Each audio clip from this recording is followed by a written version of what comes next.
behind the block.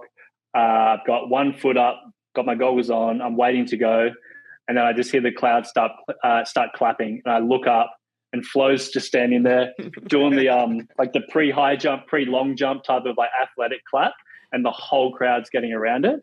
And it was just, I did not expect that. I think it was just Ben that needed to get changed and get up. Like in my mind, I was like, right, we're pretty much going. And then to look up and see that type of, I guess, engagement from the crowd and flow and just how much he was soaking it in, like that's picturesque in terms of like what I'll remember for a very long time.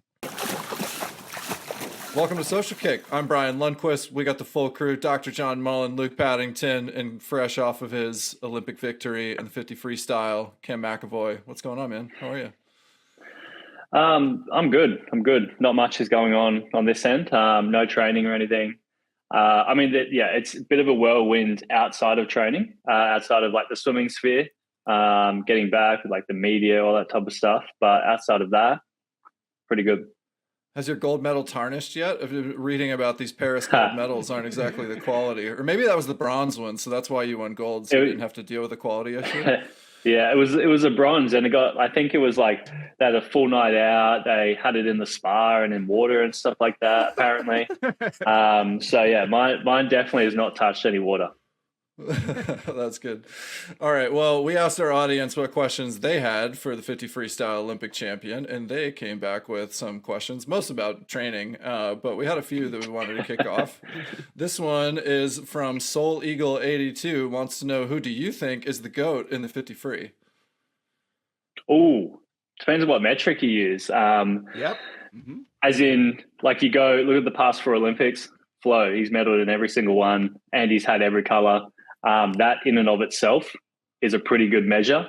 And then you go back, you look at Popov with the world record, and then the world record in the context of his time as well, and like the type of training he was doing relative to like 21.6 with the 2 feet at the front start. I think he had like a 50 stroke rate, like 30 strokes or something in the like, it was just unbelievable. And it's 21.6, that's 0.1 off what would have got a bronze at these games, and he's in speedos and everything, so there's a huge one there. And then you have obviously the guys who have been 20 point, which is like they're the only ones to have done that. And then you have Caleb had over an Olympic quadrennial, so from 17 to 2022, all every year, 21.0, 21.1, 21.2, won both world championships, won Tokyo, Olympic record. He's got the fastest textile suit swim ever, 21.04. So yeah, pick your poison. Like however you want to judge that. Yeah, there's so many you could add to the list. What's yours though?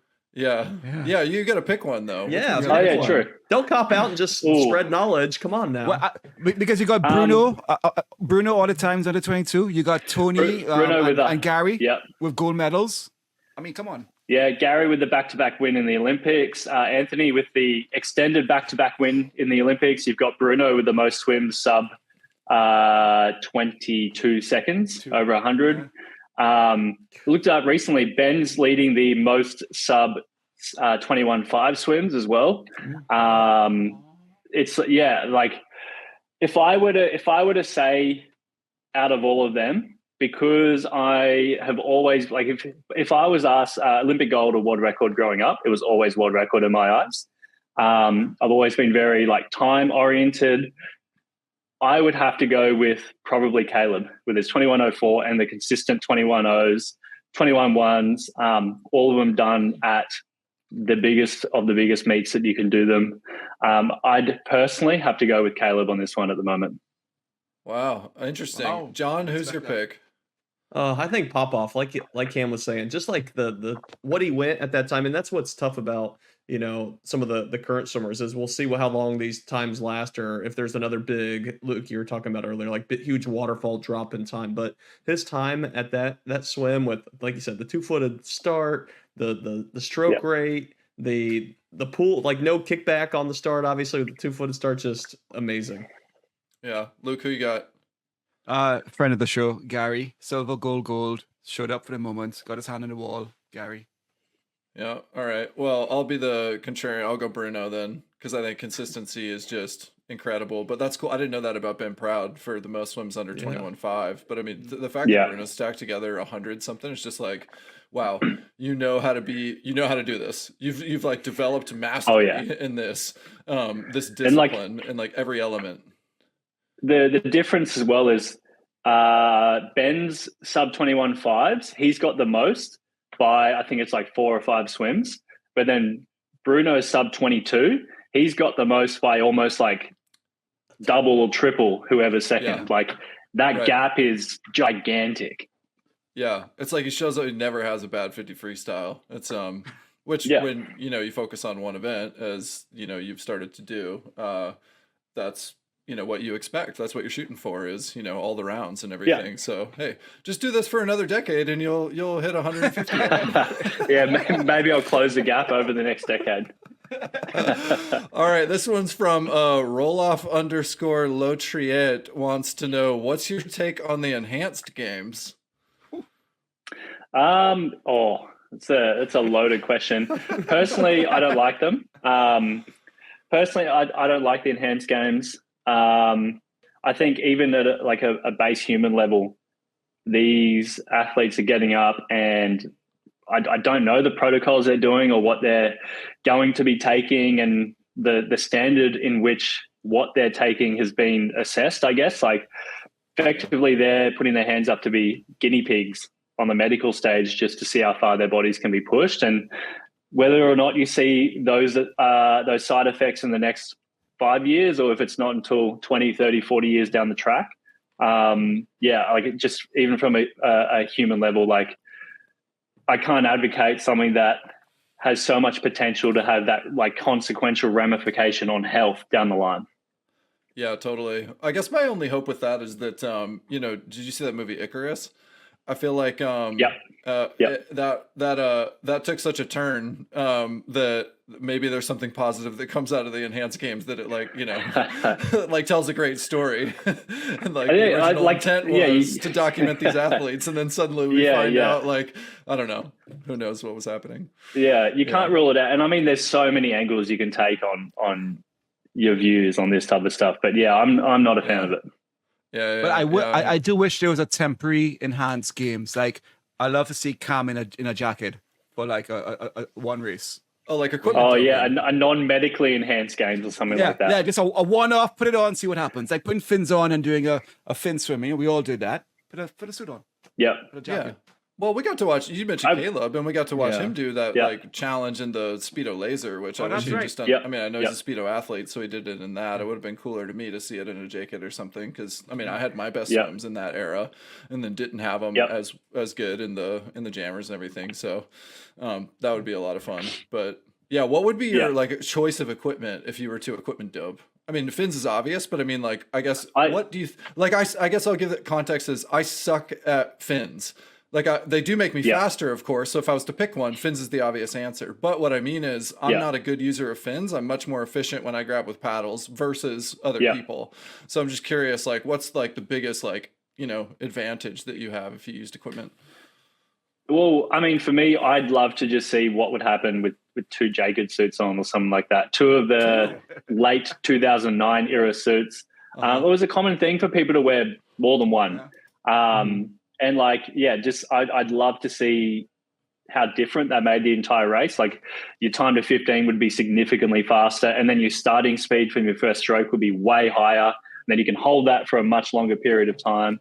I'd just be fascinated to see if it makes a difference. And because you have different people's body types that work to that type of thing as well. And then you had other people who did that and it didn't quite drop as much time as say, few of the other guys as well. So I'd just be fascinated. I don't want to back. I love the jammers right now. Like keep it that, but I'm just, like a one-off swim. That'd be pretty cool to see.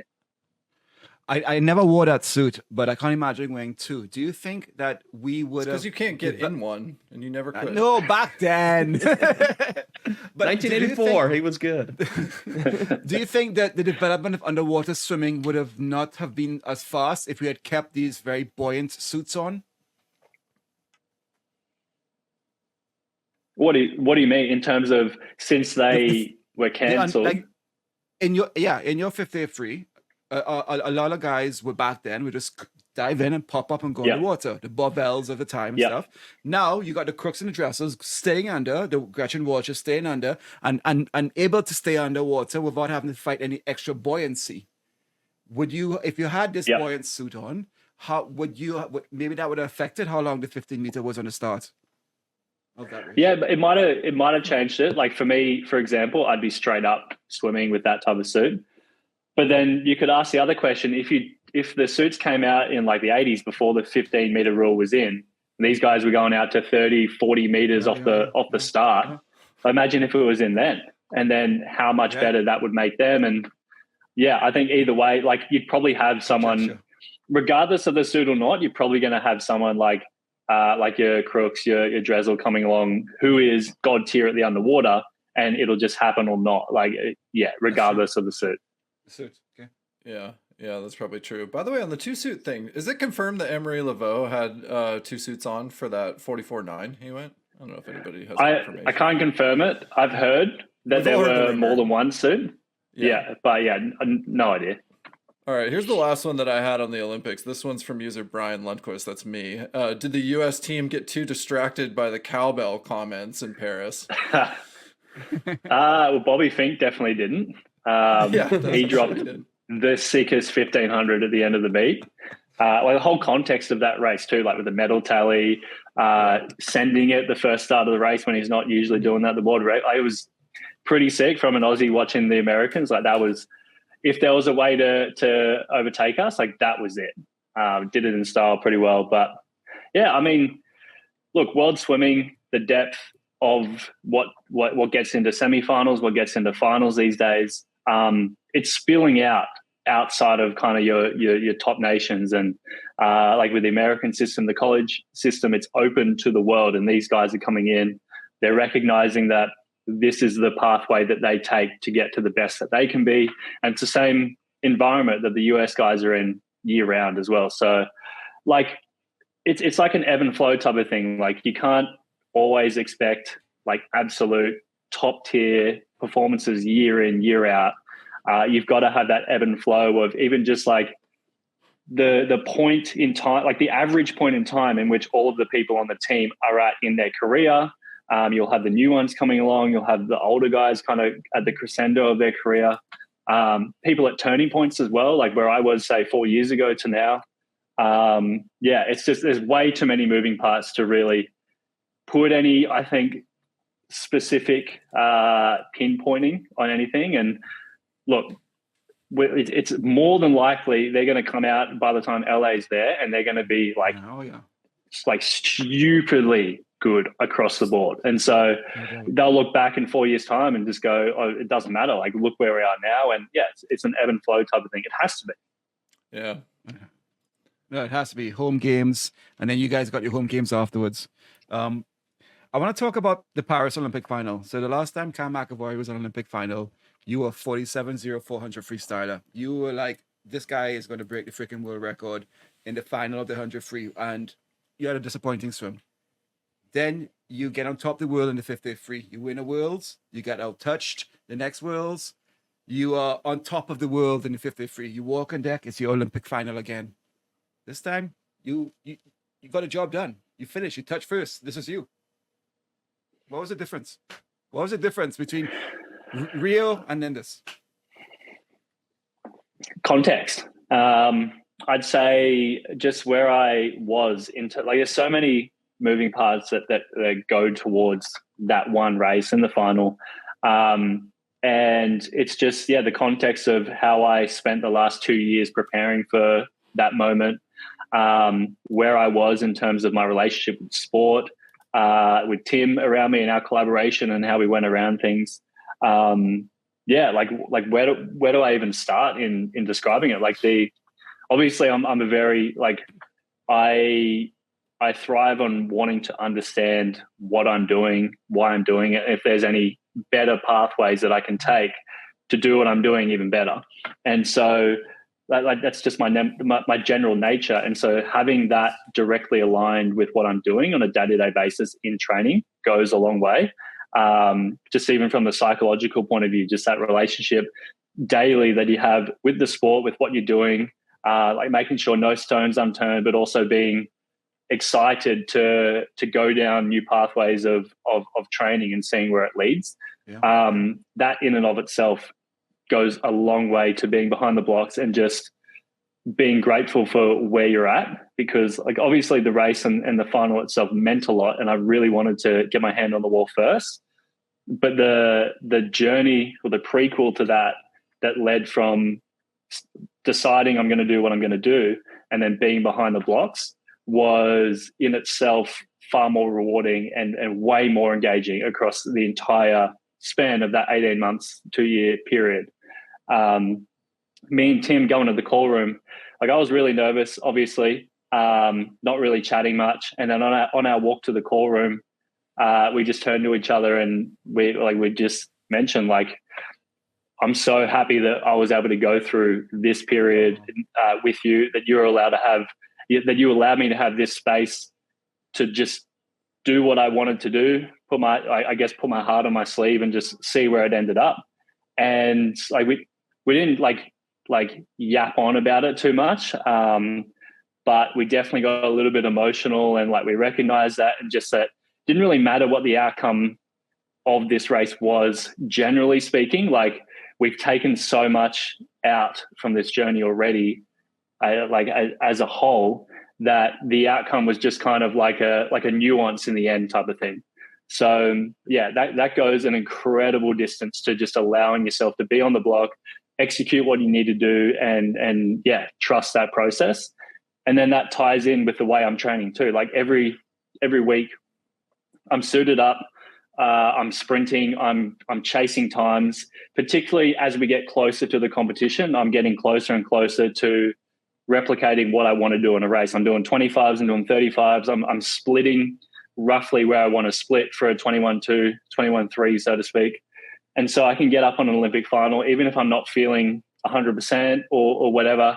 I know that I've put up a lot of volume in a very, very tight space of like a 21-1 to 21-3 pace, that regardless of how it feels and how I experience the swim, there's a very, very good chance that if I dive in and just do what I've done so frequently, I'm going to be in the ballpark with, let's say, 21-2. And so it's not enough to be behind the blocks and go, right, that's definitely going to win it. But it was enough to be like, I've got as good of a chance as anyone else here. If I stick to that, I've got a really good shot at having my hand on the wall first, and I'll just trust in that. Was 21-2, 21-3, like you said, just kind of what you thought you could do for 3 rounds in a row, and like you said, what you thought was good enough to get the win? Because obviously you'd been faster than that these at previous worlds. Yeah. So like I definitely, if I had a one-off swim, I definitely think I would have done a pretty nice time. Like if you look at the heat, for example, felt incredible throughout that whole race. The idea was to conserve energy throughout the rounds, and the heat being the first one, I had to be the easiest. So I dove in, and the first 25, however, I think it's like 12 strokes. The idea was to kind of feel like I'm kind of taking a seat back, let things flow, not really be feeling like I'm putting energy into the race, and just I'm moving along with it, and then reevaluate there. I hit the 25, and peripherally I could see where I was, and that kind of that gave me the idea of, right, okay, I'm pretty far ahead. I'll actually take another step back. And so 25 to 35, you can see it visually through stroke rate and everything. It kind of dropped down a bit. Hit the 35 and was like, okay, I actually moved ahead a little bit. So I'll take another step back. And then in the last 15, I dropped to like 54, 55 stroke rate. Just really nice, real strong. And it never felt like I actually had like like an increase in energy throughout. It was very much the whole race, segment to segment was like a step back. And you saw when I touched, I turned around, I was visibly pretty surprised at the 21-3, because in my head I thought, okay, maybe that's a 1-6, 1-7 or something like that, just with how easy it was. So as a whole, I think if that was like a one-off final and it was a max, I reckon I would have had a pretty good shot at challenging my PB. But that's in the context of the Olympics, that's not what it is. It's just get through the rounds. And the Olympic environment is a lot bigger than, say, a World Championships one. So it's basically 48 hours of kind of managing a lot within an environment that isn't conducive to high performance. Like the Olympic Village is not great. And so, yeah, it was just simply manage that, get to the final with the most amount of energy that I can feel like I can put into this race, and then just trust it. You won by 0.05. Before you looked at the scoreboard, did you know you won? No. So I've been in lane 4 for every international race. I tied with Ben in the semi going into the final first. I was put into lane 5. And then when I touched, like I wasn't thinking that. So my first look was lane 4. Lane 4 had a 2 next to it. So for about half a second, I thought I'd screwed up my touch, because you can see I had the worst touch in the world. And for half a second, I honestly thought like that touch cost me an Olympic gold. And I was like, my heart just fell to the bottom of the pool. And then I realized, and obviously had the biggest swim celly that I've ever had. But yeah, that half a second was not nice. Yeah, that's wild. Yeah. I wonder about too the weight. I mean, you talked about just like managing the Olympic Village and not being all that great, and like the event order can be so challenging. I always hated when the 50 was at the end of the meet. Like I love the meets where as you know, a 50-100 guy that was more 50 leaning personally, I would have much rather had the 50 at the beginning when I'm super fresh. And like, obviously, you know, you focusing entirely on that gives you a little bit of a different opportunity to like not have to worry about other racing and how that's going to affect your 50 speed and coming into it. But there's still the fatigue of being around, like the emotional fatigue of, you know, getting up and being part of the team and traveling on the team schedule. Whereas if you were traveling just for your own accord on any other meet, you would have arrived a lot later, I'm sure, and like done a separate camp and prep. So like, you know, I think, I don't know, I guess what was there anything that you take away from how you were able to manage through that? Because that's a different challenge even that you would have faced in some of these previous world championships.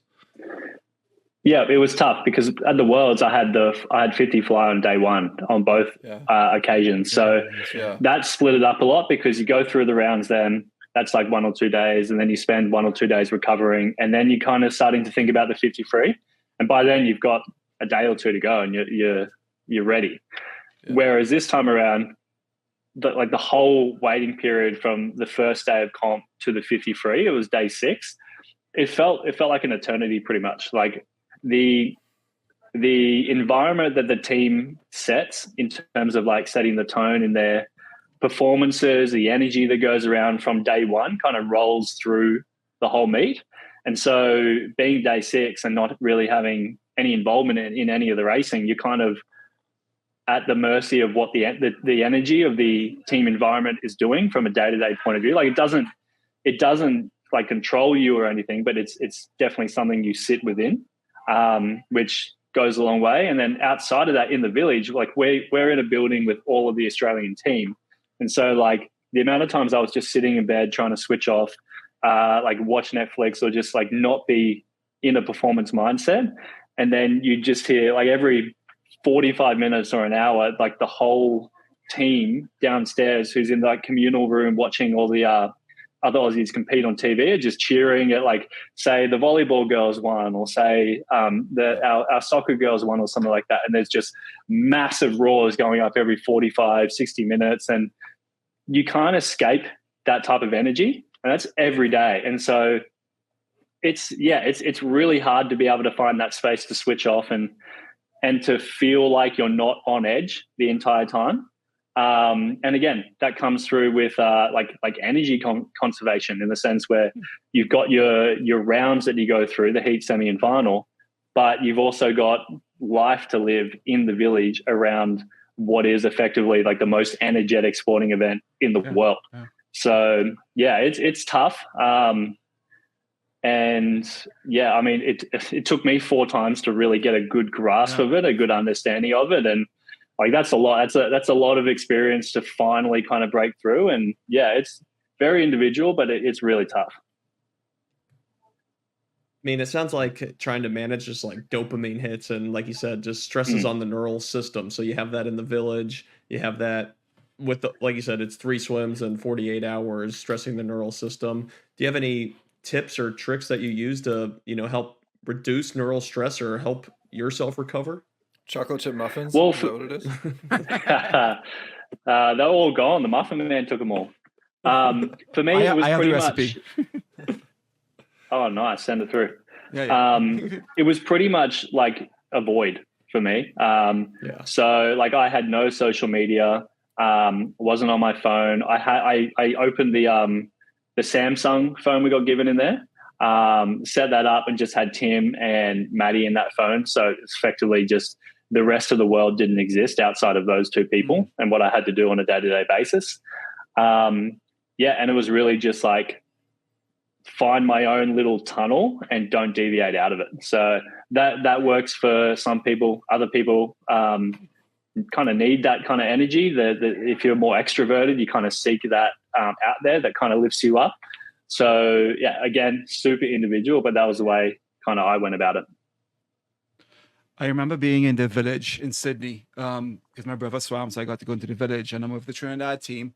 And Arthur Bolden is the 100-meter run at the time. And it was 2 days before Arthur was running 100-meter.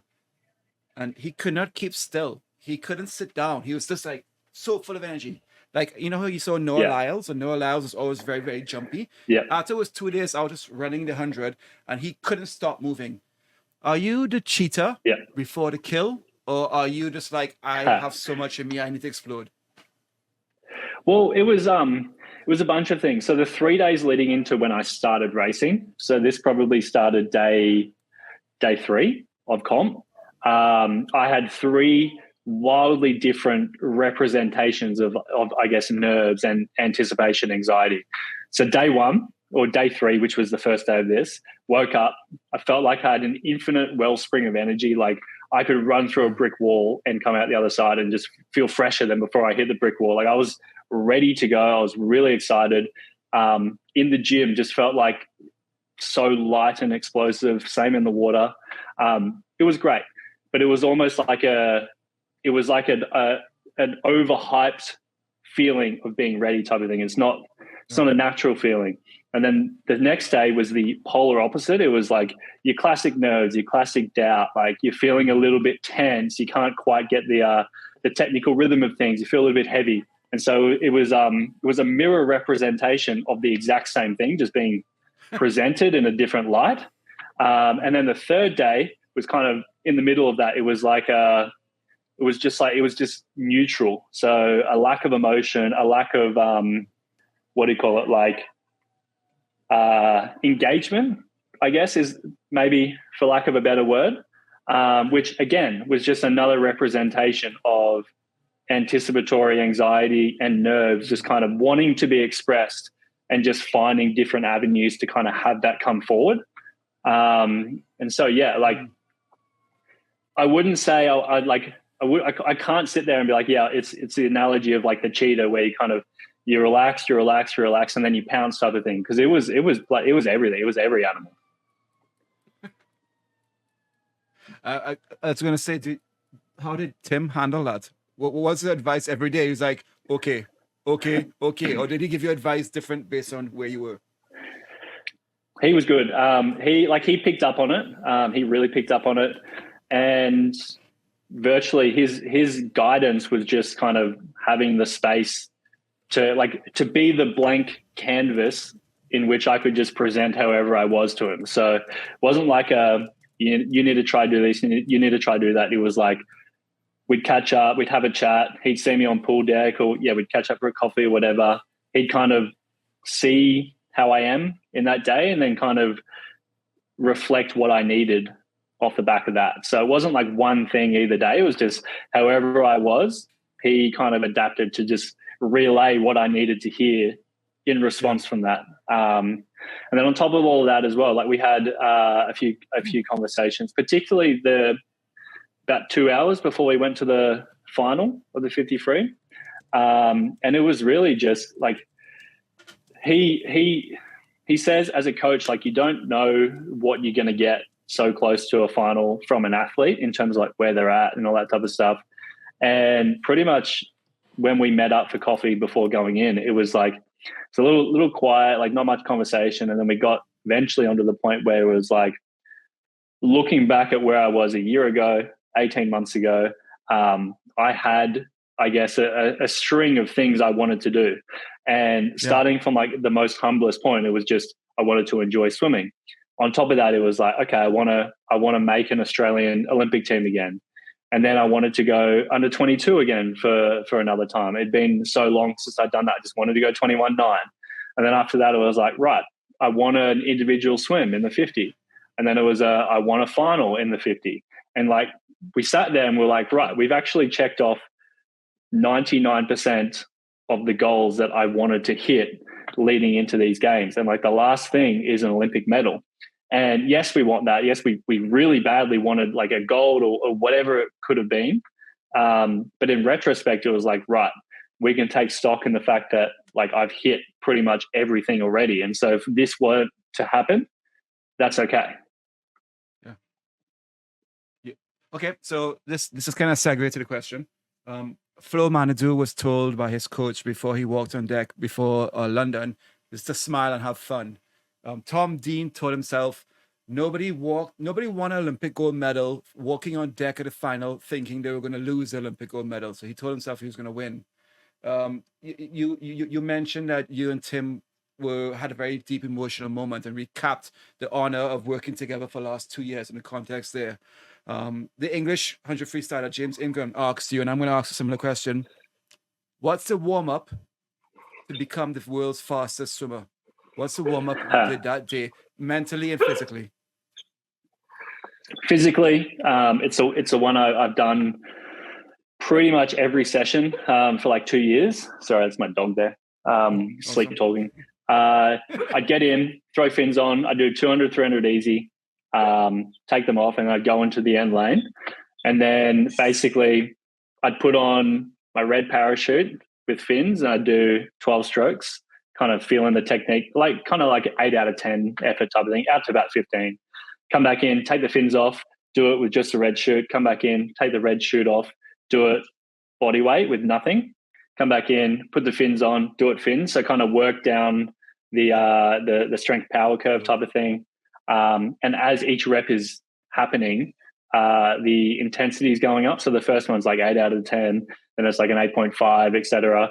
And because like with the analogy of like if you put a squat bar on your back, you kind of feel your technique when you squat. But if you put 100 kilos on that, you can really feel the technique.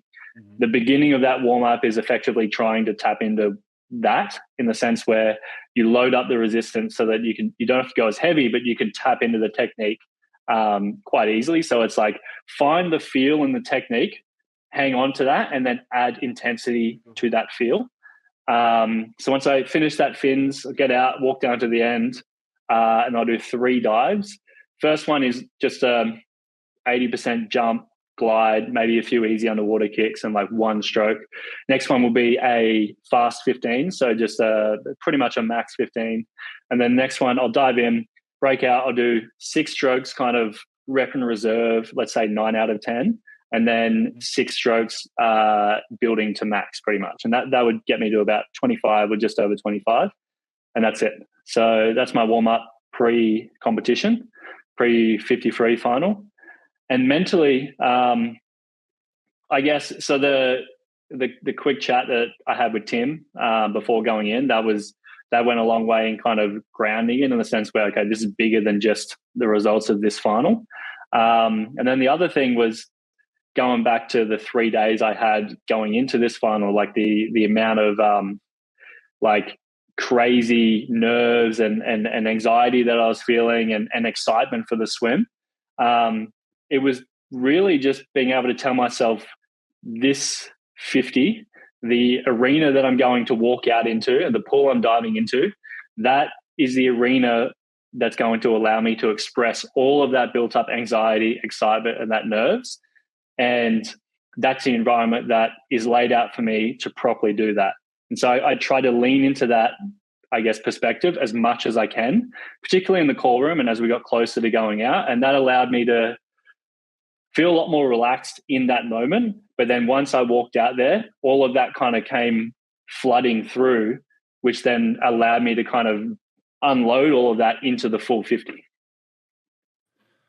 I'm curious, you talked about that being the way that you prepare for being in the arena, in your warm-up pre-competition specifically, but do you warm up differently for training? And then also, I assume that there's some of that preparation that takes place during training too, where you're visualizing what this arena is going to be like in, up until the game. So like what you described just now about how you prepare for, the sessions in Paris, how does your daily training, like intro, and also the visualization, I guess differ maybe, or are they the same? So the warm-up's pretty much the same, but differs in the sense where, like, say if I'm in a bigger resistance block, I'm further away from a comp. The ladder in which I start at and kind of move down to body weight is larger. So I'll start with heavier resistance and kind of move down. There'll be a bit more volume in that warm-up as well. Volume in terms of more reps, more intensity, with the general idea of finding the technique, building intensity, and then being ready for that main set. But it just takes a little bit longer to do that majority of the time in season. But then the mental side of things, like preparing for an all-out dive, whatever, it's tough. It's really tough in that environment to be able to hype yourself up anywhere close to the level that you'd feel in an Olympic race, in a world championship race. Especially like usually it's just 4 or 5 people on the side of the pool, going about it, trying our best in a sense. But like the atmosphere, like a lot of the time we might have like learned to swim in the lane next to us, and like it's really difficult. And so like the day-to-day environment, that's why racing is so good, and that's why we need more racing within our season in this type of context, this type of approach, because you tap into the heightened level of intensity that you just can't hit or replicate, like at a home time trial type of thing. Sure. I was just laughing because I was thinking that a couple of years ago you made everybody else look like they were learned to swim in the lanes next to you in the world's final. This time was a little bit closer, but oh man. Way closer this time. Speaking of that, John had a question for you. Yeah, talking about race environment, I never forget Cielo's 50 free 20.91 legendary swim, kind of in a smaller venue on, I think it was like a Brazilian national meet. We had one audience question ask you, what part of that race do you think really stood out as something that was really great that Cielo did during that race, and how was his technique in your opinion? So I've seen it from a few angles. They're not the best quality, but I think it's good enough. The thing that sticks out to me is probably his 30 to 45 meter mark. His stroke rate didn't actually look crazy high. It looked very controlled, and the length he was getting in his stroke just got longer and longer as he got through the race. It wasn't like a raise the stroke rate, shorten the distance per stroke type of thing just to hold speed. And so, it's really that closing bit. And I think if we compare my best 50 and then the splits for that 50, it shows in that the last, particularly the 35 to 45 is pretty much where that gap happens. And to me, it's pretty clearly visible in the swim, just how much connection and catch he can get in that point of the race. That stuck out a lot. And also how much it meant to him too. Like he touched, like screamed at the top of his voice, and then got out onto the block and was like standing on the block, arms up. Like he was invested in that swim. I mean, that's a question I wanted to have for Brian, actually. Brian, you trained with both of those guys, Fred and Cesar, and Fred did it at home in France. He broke the world record by 0.3 people. Then Cesar did it at home in Brazil. What is the strength of Cesar's 50 free to break that world record? His will, to his will, his mind games. He saw Fred do it. He knew it could be done. He's okay. That means I can do it. What was Cesar's strength mentally, you think, there? I mean, besides the... Yeah, well, so I guess a few things. Like Cam, in our last conversation when you were on, you were talking about the importance of people, if the 50 is really going to take a leap forward. You were sharing about your experience obsessing about like the time to 15 meters and how important that is, and like really getting good at that. So that's one thing that I'll say, Luke, is Cesar, there are a lot of strengths, but like he obsessed about speed to 15 meters and for sure did the most reps out of anybody, just like unhappy with the time that he would see to 15 meters. So he'd like set the bulkhead at 15. So it's like to a hand touch, not to the head, but you could, have the touchpad and the clock set up to time to 15. And we did that, that was something that we did at Auburn for years. And we knew that once the 15-meter pool rolled around, which is usually springtime before NCAAs or in the longer season before big meets, he obsessed about that. That's one, and he was consistently the fastest to 15 for sure. And that's no, like Cesar was faster to 15 than Fred. Fred wasn't as good off the blocks, but he was just really strong in the swim. I think the second strength probably comes from, I would say Cesar got his hand on the wall more times first than Fred. I mean, they were beating me every time, so it was hard for me to say, like, I wasn't there to watch every one, but I do think that like Cesar probably had the edge a bit, although much closer because Fred won a lot of swims in practice too. And then I guess the last thing is like, yes, there was an emotional investment that, Cam talked about, and you could see it in the celebration afterwards. Like Cesar, if he didn't have a good practice, he was very upset. Maybe even like, get emotional after practice, cry, but like get frustrated if he wasn't having the results, and then would, get motivated to go back and like do something about it, do some different training. So, and then I guess the final thing is just like, you saw it in his results over time. We didn't specifically call him out by name earlier in our conversation about the consistency, but, he won world championships and won the Olympics and, was consistent over a long period of time. And I think there's something to be said about that killer instinct of somebody who gets their hand on the wall and who, like, when they show up in the big moment, that they're going to get the best out of themselves. And so I think truly, like, to me, that's maybe, I was speculating, I've never asked Cesar this question, but after Fred broke that world record, I know there was some of him going, I'm better than him, I can beat him. And then also there's some of him going, I'm the one who gets my hand on the wall first. And I think there was probably some of that was behind that result, as well as the emotional reaction. What were you going to say, John? Yeah, so like you said, with Cielo obsessing about 0 to 15. Cam, it looks like 0 to 15, something you've been working on for a while. We talked about it last time too. We had Shane Ryan on, and he was talking about some of the unique things he's doing with putting resistance on his hips and trying to get more power and explosiveness off the block. Have you tried any that type of resisted swimming off the block and other things that you might be working on to continue to improve 0 to 15? So with the dive, we had a block installed in our gym. We put it up so that we could have a belt around the waist, have that bolted into the wall, and just do a range of like isometric holds, really quick kind of like power stuff, like tense and release type stuff. And the whole idea around that was I was doing a lot of dives in training, but the one thing I wasn't able to figure out in a quick way was how to like pre-activate before you dive, how to kind of like the movement of force through the body on the jump, in the context of like the mobility I had in the time. So we had a block installed in the gym, started introducing that, and then training on that block the same way you do for a squat or a deadlift or whatever it is, just in that position. And that went a long way in understanding like how to pre-activate, what to do. Like same as like if you're doing a squat, you like pre-activate your core, all that type of stuff. Exact same thing for me. And that went a long way. And then outside of that, it was pretty much just coming up with ideas that, like, for example, if you want to get your vertical jump better, one way to do that is you get your kind of base strength up, and then you introduce some like heavier jump squats with, I don't know, let's say 60, 80 kilos, whatever it is.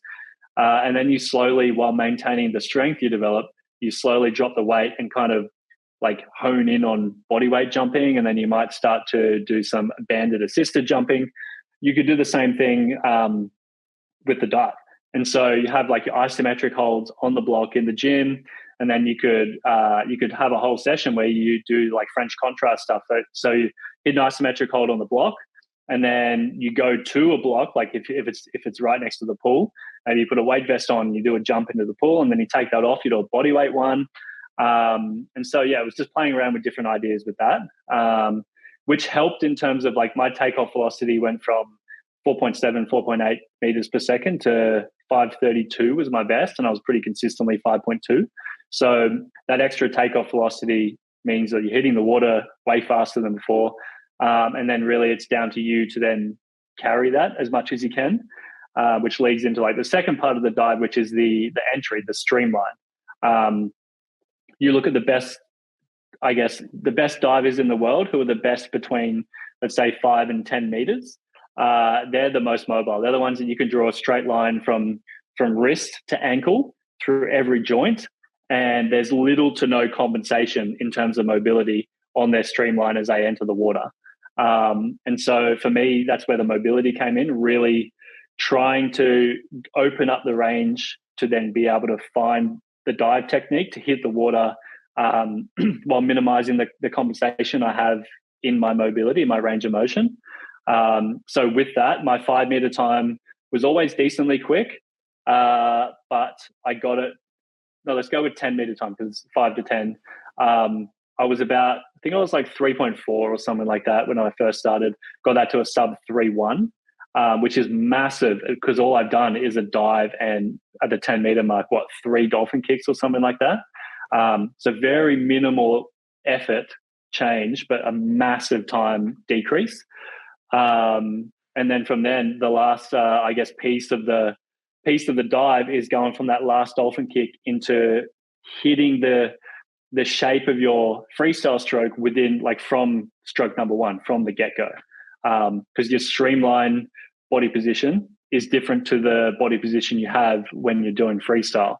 And so having that transition as smooth as possible. People, like, you look at Caleb, like he's pretty deep underwater, and then his last dolphin kick kind of like he goes from here and then boom, he's like at the surface. It's like half a meter jump in one kick. And I can't replicate that. I don't have the skill to be able to do that, at least at the moment. But I'm assuming that's him figuring out a way to go from that streamline into his freestyle shape. Is dolphin kicking something you're working a lot on? I feel like with a lot of what we talk about, it's about, swimming velocity, but we know dolphin kick is, the fastest form of getting across the pool. And you look at some of the other great sprinters and people from that, like you said, off the block or from 5 to 15, Caleb, Crooks, their dolphin kicks are just extraordinary. So I guess, are you working on it? And if so, what are some things you might be doing on dolphin kicks? I'm definitely working on it. It's not great at the moment, and that's simply because I don't have the range of motion to have the right shape and also put force out into that shape.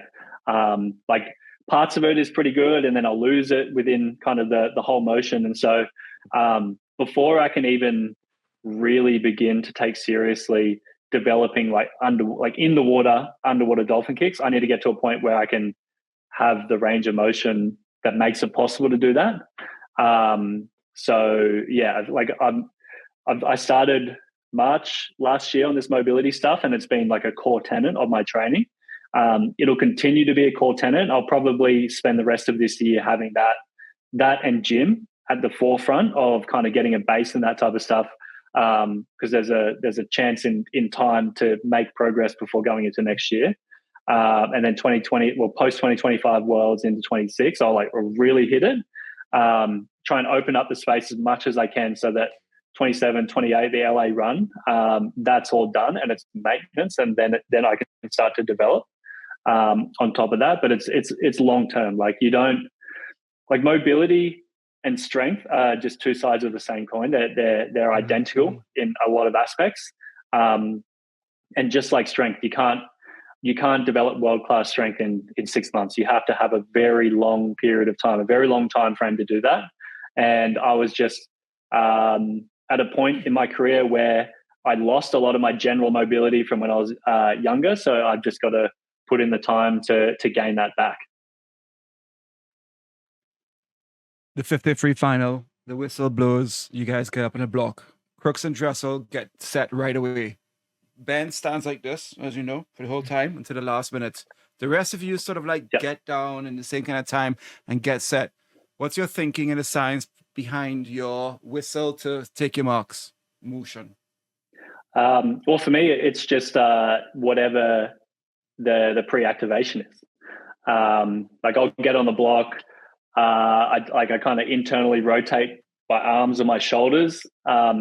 Visually, what I'm thinking about, it's not this, but I'm visually like thinking when you're like doing easy swimming and your arms exiting in the recovery, like I'm trying to get that internal rotation that the shoulder is there, but keeping that to be like in front. That's just the way I kind of can engage my lats and engage kind of the upper body into my core.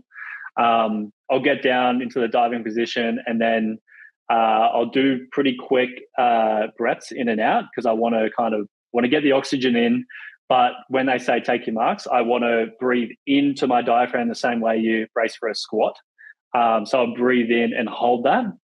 And so, yeah, it's really just like going through those motions and trying to do all that within the time of like them saying, take your marks and go. So, yeah.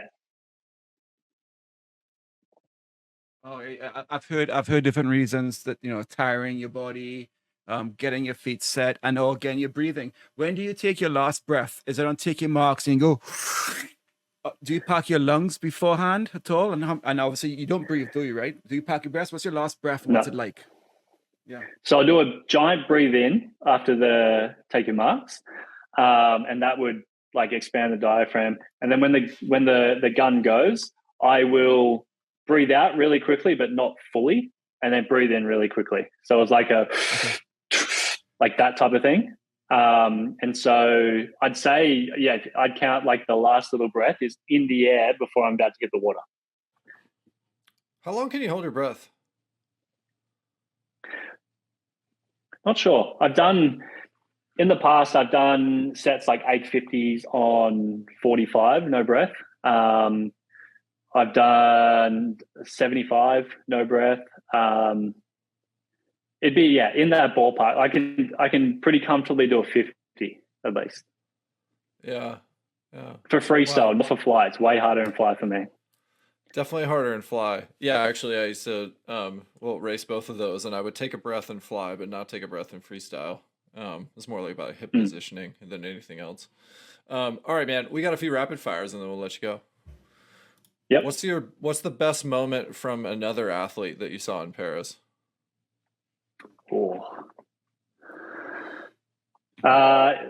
From strict performance, it has to be Pan's 46.4.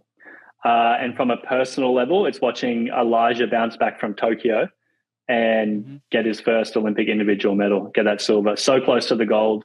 But bouncing back from Tokyo, he was in a very similar position to I was in Rio. And well, firstly, watching him bounce back the year after to be world champ in 2022, but in the Olympic environment to bounce back and get that silver, that was personally my favorite. Very cool. What are you reading, watching, or listening to right now? Or you could share what you were into during the games, because I know you had a lot of time for that. Right now, it's not much. I'm trying to like rein myself in from just diving in and really planning over the next year. Sure. Trying to give myself a little bit of a break because like post-Olympic stuff, you kind of get put into limbo a bit. I mean, during the games, I needed a turn your brain off kind of bag of rocks type of viewing. So I was just watching like Big Bang Theory as we were going through it, rewatching it from years ago, which that was probably my choice going through it. And then outside of that, just I've got a few YouTube channels of people that I follow over time that they put up their vlogs of track and field, gym, street lifting, all that type of stuff. So just keeping up with them. Yeah, hell yeah. What's the best piece of swimming gear you're currently loving? For me, it's the parachutes. I'm still not sick of them. The Finis parachutes. Like I'm in those parachutes more than I'm not over a year of training. So 100% the parachutes. Man, that's a lot of time in the parachute. All right, tell me about a time you laughed the hardest. Ooh. 1 second. 1 second. Watching Luke try to do any of your exercises. Yep. Strength to power curve is non-existent. I don't even know. Like a lot of I mean, from what I can say on here, it's probably fair enough. Yeah, I don't just day-to-day training with the boys here, with Tim and Josh and Grayson and stuff. I don't know, just everyday sprinting and like the banter that gets thrown around each session and stuff. Probably that. Sure. All right. What's the best live event you've ever been to? Concert, show, sporting event, whatever. It would have to be Bolt's London 100 meters. I was able to get in the grandstand for that. Went through the athlete section, and I was next to the Jamaicans in the athlete section, which the 100 was running this way. And as you go through the line and kind of come around the bend, we were right there. And also like him going into that, he got the world records in 2009. I think he DQ'd in 2011. And there was a lot of people chirping up about beating him and him falling off and stuff like that. And then he's come out and he won the 200. But like that 100 final was unreal. Man, that had to be so epic to see that guy running live. Oh, wow. That's wild. What about for you? When you think back in years to come about the Paris Olympics, what's the image that is going to be in your brain? I think two of them. The first one is when I realized I won, I jumped on the lane rope and saw Tim in the coaches section, and I was banging my chest and pointing at him. He was doing the same back. That's the biggest one that stands out. And then second to that is behind the block. I've got 1 foot up, got my goggles on, I'm waiting to go. And then I just hear the clouds start clapping. And I look up and Flo's just standing there doing the like the pre-high jump, pre-long jump type of like athletic clap. And the whole crowd's getting around it. And it was just, I did not expect that. I think it was just Ben that needed to get changed and get up. Like in my mind, I was like, right, we're pretty much going. And then to look up and see that type of, I guess, engagement from the crowd and flow and just how much he was soaking it in, like that's picturesque in terms of like what I'll remember for a very long time. That was such a cool moment.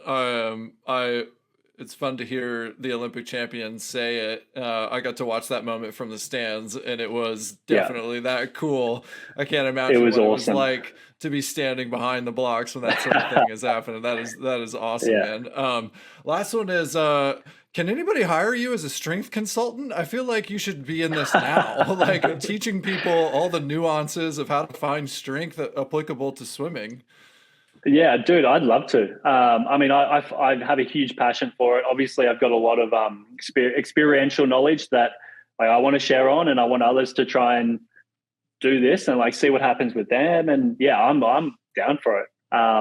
Yeah, we'll see. I've got an upcoming chat with Fenice. Maybe we might head over to the States and have a few like technical clinics or anything like that. But yeah, like you've seen my Instagram and my like the content I put out. I love teaching this stuff. Very passionate about it. I'm down for continuing doing what I'm doing. Hell yeah. Awesome. I love it. Well, always a pleasure to pick the brain of the fastest man in the world. Wish you continued success. Welcome back anytime. Thanks again for hanging out with us. Thanks for having me. That's it for this episode of Social Kick. We'll see you next time. See ya. Hey, everybody. Thanks for hanging out with us. If you're enjoying Social Kick, tell your friends about it. And be sure to tell us what you liked by leaving a comment and subscribe wherever you get your podcasts. Follow us on Instagram. Please subscribe to our YouTube channel, The Social Kick. And you can find all of our content on our website at thesocialkick.com.